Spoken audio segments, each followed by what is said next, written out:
Hey everyone, welcome back. Last time, Nathan discovered that the man he believed was his boyfriend had been hiding the truth from him all along, but his memory slowly returned. He realized the story is far more complicated and far more painful than he ever imagined. Today's secret will surface, all the bound will reopen, and not everyone is telling the truth. So let's continue the story. Julian Ashford sat across from me in the dim light of his study, his hands clasped tightly in his lap, his amber eyes fixed on the floor. He looked nothing like the cold, commanding CEO I'd read about in my old messages. He looked like a man who was about to confess something that might destroy him. "I don't know where to start," he said quietly. "The beginning," I said. "Start with why you pretended to hate me." He took a shaky breath. "I never hated you. From the first day you walked into my office, I felt something I had no right to feel. But I was your boss. I was older. My family had expectations." He looked up, his eyes wet. "So I pushed you away. I was cold to you. I convinced myself that if I was cruel enough, you'd give up. But you never did. Then what happened? What were we before the accident? We were becoming something. Late nights turned into conversations. Conversations turned into something deeper. I started letting my guard down." His voice cracked, and then my family found out. A chill ran down my spine. "What did they do?" "My father threatened to disown me. My mother cried. My sister told me I was being selfish." He closed his eyes, so I panicked. "I told you we needed space. I said cruel things, terrible things, and you ran out of my office, into that storm," and his voice broke completely. "The accident happened because of me." Silence filled the room. Outside, rain tapped against the windows. "So when I called you from the hospital," I said slowly, "and asked if you were my boyfriend, I saw a second chance. A chance to undo what I'd done. To love you the way I should have from the beginning." He met my eyes. "I know it was wrong. I know I should have told you the truth. But I was terrified that if you remembered, you'd never forgive me." I sat back, my mind spinning. "I need time to think, to process all of this. Take all the time you need." Julian's voice was barely a whisper. "I'll be here. I've always been here." I moved into Maya's apartment the next day. Maya was an old friend from college, sharp-eating and fiercely protective. She welcomed me with tea and a long, searching look. "Julian Ashford," she said, shaking her head. "I knew there was something between you two, the way you used to talk about him, Evan, when you were complaining there. Was this light in your eyes? I wish I could remember the good parts." "You will." The doctors said the memories would come back, and they did. Slowly, in fragments. A song on the radio that made my chest ache. The smell of coffee that reminded me of early mornings in his office. A rainy night when I passed the Ashford Industries building and felt a wave of déjà vu so powerful. I had to stop and catch my breath. The memories were like photographs developing in slow motion, blurry. At first, then sharper, then painfully clear. But there were still gaps, still questions, and there was a growing, knowing feeling that Julian hadn't told me everything.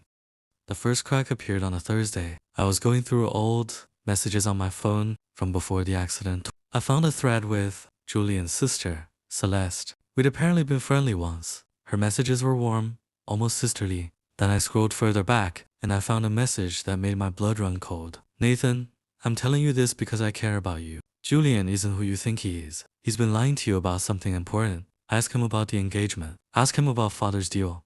Please, you deserve the truth." Engagement. Deal.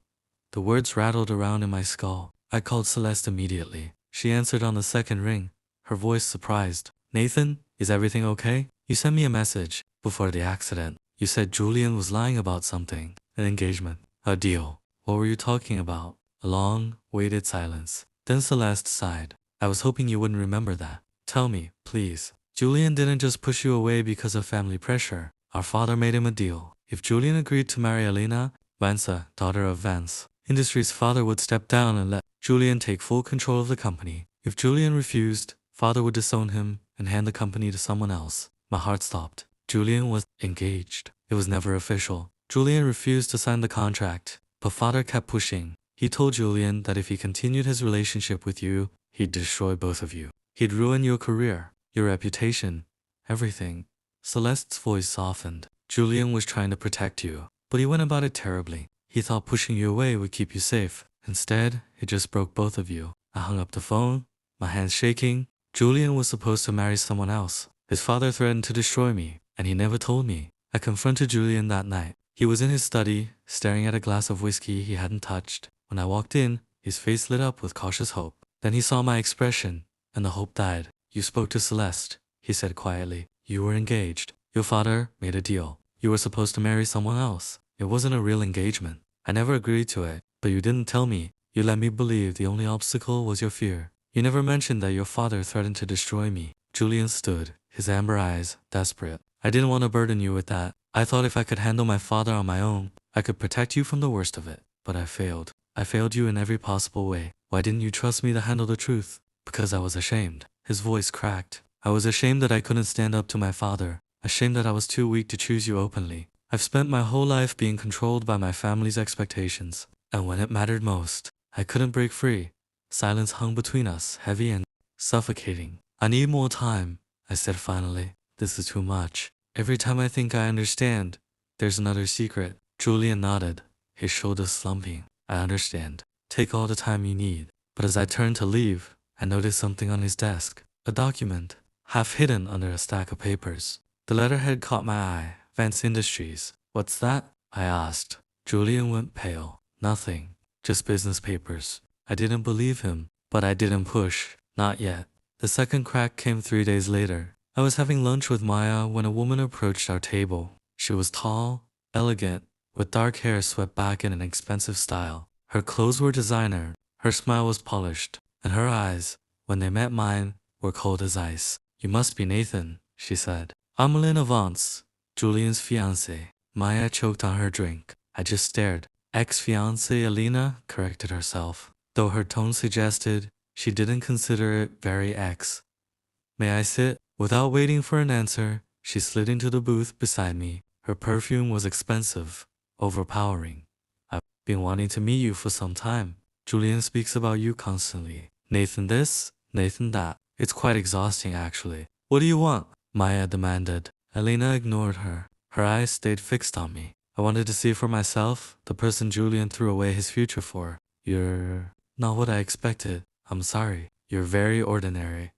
She said it like she was commenting on the weather. I thought there must be something extraordinary about you to make. Julian risked everything. But you're just a person, an assistant, wasn't it? Before the accident. The words stung, but I refused to let her see it. What's your point? My point is that Julian's father is still very much in control of Ashford Industries. He's still pushing for our marriage, and if Julian continues to defy him, there will be consequences. Not just for Julian, for you. She smiled sweetly. I thought you should know what you're getting into before you get hurt. She stood, leaving a business card on the table. If you ever want to talk, or if you decide to do the right thing and let Julian go. She walked out. Maya was already reaching for her phone. I'm calling Julian. He needs to know his psycho ex-fiancée is harassing you. No, I stopped her. Not yet. I need to think. That night, the memories came flooding back. Not the good ones, the ones I'd been slowly recovering. The bad ones. The ones my mind had been protecting me from. Julian's office. The coldness in his eyes. The way he'd said, this was a mistake. You were a mistake. I don't love you. I never did. The way his father had been standing in the corner of the room, watching. The way Julian's hands had been shaken, even as his voice stayed steady. The way I'd run out into the storm, tears blurring my vision. Not seeing the headlights until it was too late, I woke gasping, drenched in sweat. The pieces were falling into place, but they didn't. Form the picture Julian had painted for me. He'd said he pushed me away out of fear, but the memory of his father standing in that room, arms crossed, a cold smile on his face. His father was there. His father made him do it. And Julian let him. I went to Julian's apartment the next morning. I didn't call ahead. I just showed up, still shaking from the nightmare. I let myself in with the key he'd given me. He was in the kitchen, making coffee. When he saw my face, he froze. You remembered, he said quietly? Your father was there, in your office, the day you told me I was a mistake. He was standing right there, watching you break my heart. Julian set down a coffee cup. His hands were trembling. Yes. Why didn't you tell me? Because it doesn't excuse what I did. My father's presence doesn't make my words less cruel. I still said those things. I still let you run out into that storm. But he threatened you. Celeste told me he said he'd destroy me, my career, my reputation. He said he'd ruin everything I'd worked for. My voice cracked. You were trying to protect me. I was trying to protect both of us. And I failed. Julian stepped closer, his amber eyes blazing with intensity. But I'm done being controlled by him. I told him yesterday I'm not marrying Alina. I'm not signing his deals. I'm choosing you, Nathan. Publicly, openly, no matter the cost. Julian, I mean it. I've spent my whole life being afraid of my father, but losing you was worse than any threat he could make. I won't let him control me anymore. Before I could respond, the door burst open. A man I didn't recognize strode into the apartment holder, distinguished, with the same amber eyes as Julian. His expression was cold fury. Julian, what is this I hear about you refusing the Vance deal? Father? Julian's voice was ice. This isn't a good time. I don't care what time it is. You've been making a fool of this family for months, running around with your assistant, refusing to fulfill your obligations. And now, I hear you're planning to go public with this dalliance. He looked at me with undisguised contempt. This is the person. You're throwing away your future for. Yes, Julian said, and his voice was steady. He is. Then you'll leave me no choice. His father pulled out his phone. I'm calling an emergency board meeting. By tomorrow, you'll be removed as CEO. Your inheritance will be frozen, and your assistant.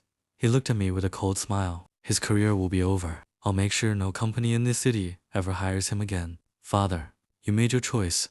Julian, now live with it. He swept out of the apartment, leaving silence in his wake. Julian stood frozen, his face pale. I reached out and took his hand. What do we do now? I whispered. He looked at me, and despite everything, despite the threats, the scandal, the uncertain future, there was a fierce determination in his eyes. We fight, he said, together. The media story broke the next morning. Ashford airs secret romance with male assistant rocks, Business World. Julian Ashford ousted as CEO after refusing arranged marriage. Who is Nathan Cole? Inside the scandal tearing apart a corporate dynasty, the headlines were everywhere. My phone wouldn't stop buzzing. Maya's apartment was surrounded by reporters within hours. And somewhere in the chaos, I received a text from an unknown number. You don't know the whole truth yet. Julian's father wasn't the only one who threatened him. Ask Julian about the night before your accident. Ask him what he promised Alina, a friend. I stared at the message, my heart pounding. There was still something Julian hadn't told me, something important. And whatever it was, I had a terrible feeling it would change everything. Okay, so that was it for this video, and that was a lot.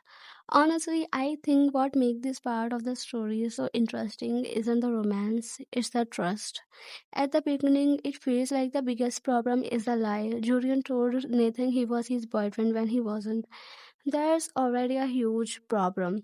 But as memories come back, we realize the real issue isn't a single lie. It's the fact that both of them were making decisions without fully trusting each other.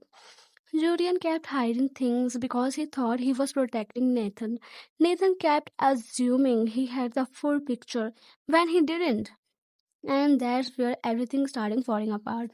One thing I found really interesting is that Julian isn't written as perfect romantic read. A lot of the story try to make the love interest flawless and excuse every bad decision they make. This story doesn't do that. Julian genuinely loved Nathan. I don't think there's much doubt about that anymore. But loving someone and treating them fairly aren't always the same thing. Sometimes people hurt the people they care about because they are afraid. Sometimes they convince themselves that hiding the truth is kindness. Sometimes they make decisions for other people instead of trusting them to decide for themselves. And that's exactly what Julian did. Now, was he under enormous pressure? Absolutely. His father was threatening him. His future was on the line. His family's expectations were like crushing him. But here's the thing. Pressure explains behavior. It doesn't erase consequences. That's a lesson I think a lot of people can take away from their story. You can understand why someone did something and still acknowledge that it hurt you. Those two things can exist at the same time. You don't have to choose between being compassionate and having boundaries. And speaking of boundaries, can we talk about Nathan for a second? Because I actually respect the fact that he didn't immediately forgive Julian. A lot of fictional story have the character discover some tragic backstory and instantly forgive everything. But real life doesn't usually work like that. Even when someone has good intention, rebuilding trust take time. You don't fix a problem with with a broken relationship with a simple apology. You fix it through consistency, through honesty, through showing up again and again until the other person feel enough like they believe you. That's why I think Nathan asking for space was one of the most like healthiest decisions in the entire story. Now let's talk about the like other person I wanted to throw directly into the nearest like volcano. Julian's father. Look, every family drama come with at least one character who wake up every morning and chooses chaos. And this man seems extremely committed to that role. But jokes apart, I think he represents something a lot of people deal with in different ways. The pressure to become someone else's version of success. Not necessarily through $1 billion companies and arranged business marriages, but through expectation. Parents who want a certain career, friends who expect a certain lifestyle. So society decide what happens, like what happiness is supposed to look like. The question this story keep asking is, how much of your life are you willingly like to sacrifice to make other people comfortable? And honestly, that's a difficult question, because standing up for yourself sound easy in theory. It's much harder when your future, your family, your finances, and your reputation are all connected to that decision. Another thing I loved was the memory loss aspect, not because it's dramatic, yeah, it is, but because it's created a fascinating idea. Nathan isn't just like discovering memories. He is recovering perspective. He is slowly discovering that every event has multiple versions. The version he believed, the version Julian told him, the version other people witnessed, and somewhere between all of them is the truth. That's actually a pretty realistic lesson. In life, conflict are rarely as simple as one hero and one villain. Most of the time, people are carrying information we can't see, which is why communication matters so much, and judging too quickly can sometimes make the situation even worse. Now, let's talk about that ending, because whoever sent that anonymous test message clearly woke up and decided nobody was allowed to have peace. Just when it feels like we are finally getting answer, another secret appears. And honestly, that's the part that making me nervous, because if Julian is still hiding something after everything that's happened, then whatever it is must be important, very important. The fact that the message especially mentioned Elena tells me we are probably missing a huge piece of the puzzle. As if I had to guess, I don't think Elena is as simple as she appears. There's definitely more going on there than a jealous ex fiance. The real question is whether the final truth is going to bring Nathan and Julian close together or break them apart completely. So now I want to know what you think. Do you believe Julian has finally told Nathan everything? Or do you think he is still hiding something major? And what do you think Elena's role really in all of this is? I love to hear your theories in the comment section. So that was it for this part. Take care of yourself, be kind to one another, and I'll see you guys in the part 3. Bye bye.